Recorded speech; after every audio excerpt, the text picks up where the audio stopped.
asalaamaaleykum mbokk yi seen xarit mu ngi leen nuyu waat ML di leen dalaat ci nouvelle vidéo bi di leen wax tamit ngeen continuer di like yi da ci am solo di leen partager li nga xam ne mooy vidéo yi ndax muy gën a jëm kanam masala ñu ngi gis jàpp gi ngeen jàpp ci combat mais tey gars yi bu ngeen gisee sama xar kanam gi rek nga xam ne maanaam am na lu ma naqari lool tey li xew tey yéen ñëpp gis ngeen ci seen bët mooy li nga xam ne moom lañuy defati Ousmane Sonko mu doon mbir moo xam ne mbir mu triste la mbir moo xam ne mbir mu yéeme la ba tax na man ma taxaw di poser question naan man ban Sénégal la ñu nekk waa lii lan la lan moo xew c'est quoi le projet lan mooy problème bi. parce que li tax ma ne lan mooy problème bi nit koo xam ne maanaam doomi réew mi la juddoo ci réew mi màggee ci réew mi am ay droit ci réew mi sàccut jëlut alalu askan wi teg si tamit di doxal li nga xam ne mooy normal di doxal li nga xam ne mooy yoon ñuy teg lii ci kawam. ñi nga xam ne ñoo nekk ci bopp réew mi lan la ñu bëgg pour l'instant lan mooy seen projet loolu question la yoo xam ne dañ ko war a laaj.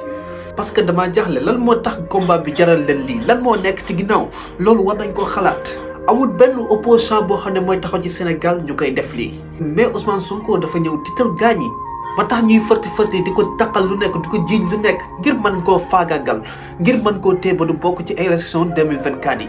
ndeysaan man damay dem ba jaaxle daal naan man Sénégal lan moo fi xew léegi waaw pourquoi Ousmane Sonko kese. waaye bi ma toogee ba xalaat ci laa tontu sama question bi ma doon laaj lan moo waral lii li ko waral mooy dafa doon nitu dëgg te ki nga xam ne nitu dëgg la nitu neen da koy faagagal parce que day bañ mu yàqal ko day bañ mu damm ay tànkam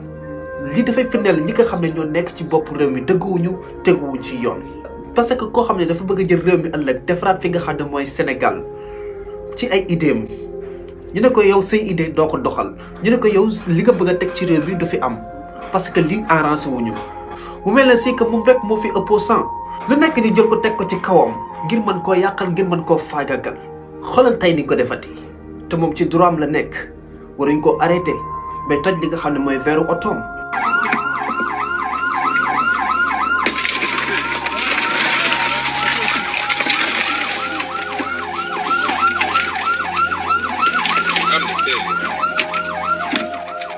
defoon nañ ko la fois passé muy Mbàkke ñu defaat ko tey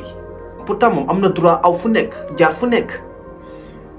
mais alam ndikk ñu ne ko doo génn doo dem fu nekk doo traversé fu nekk mais pourquoi nooteel boobu noonu pourquoi ñu bëgg koo tënk pourquoi ñu bëgg a damm ay tànkam. non vraiment ñoo ngi yàq xar kanamu Sénégal man sax damay rus yeneen dëkk yi buñ koy xool ak Sénégal lañ fi xamoon jàmm rek lañ fi xamoon mais jàmm jooju noonu ñoo ngi koy bëgg a yàq. te ñi koy yàq xam ngeen ko bu baax a baax da ngeen ko xam dëgg ci seen tànk ndax kat liy tooyal seen ceeb foofu lay jógee nañ ko waxta dee bu ñu waxee ñu ne Ousmane Sonko nitu fitna la mooy yee fitna mooy génneloo ndaw ñi ñuy xeex non c'est pas ça du loolu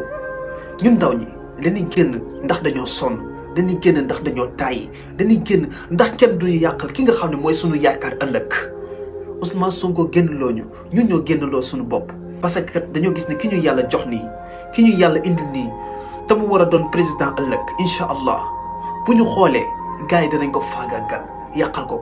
comme niñ def ñi fi jot a jaar ku ci mel ne Cheikh Anta Diop Mamadou Dia te loolu duñ ko seetaan mukk malgré que ay xale lañ waaye xam nañ li nga xam ne mooy dox ci àdduna bi yeewu nañ te kenn duñu fëkk di ñu jëmale ci lu bon kenn duñu fëkk di lëndëmal sunuy xel ñoo ngi xool ñoo ngi xippi di gis li nga xam ne mooy xew. léegi nag message bi maa ngi koy lancé waat il est temps ñu gën a yokk li nga xam ne mooy sécurité Ousmane Sonko parce que fii nag wóoratut mu ko dañ lay forcé dina def loo ay mbir yoo xam ne maanaam ci ak tayif ci ak tooñ rek lañ ko aj ci ak yee fitna kese lañ ko aj ana ñu doon wax moom mooy yee fitna waaye tey gis ngeen kan mooy yee fitna gi mu ngi ànd ak cortège-am ñu koy gunge fa nga xam ne mooy justice yëngaluñ defuñ dara loolu ànd ak moom di ko yooxoo di ko yokk li nga xam ne mooy courage. pourquoi ñuy sànni cortège bi grenade pourquoi ñuy arrêté Ousmane Sonko naan ko dugal ci oto bi ñoo lay yóbbu pourquoi bàyyiñ ko mu demal boppam non lii dafa vraiment non lii dafa daw yaram wallaay.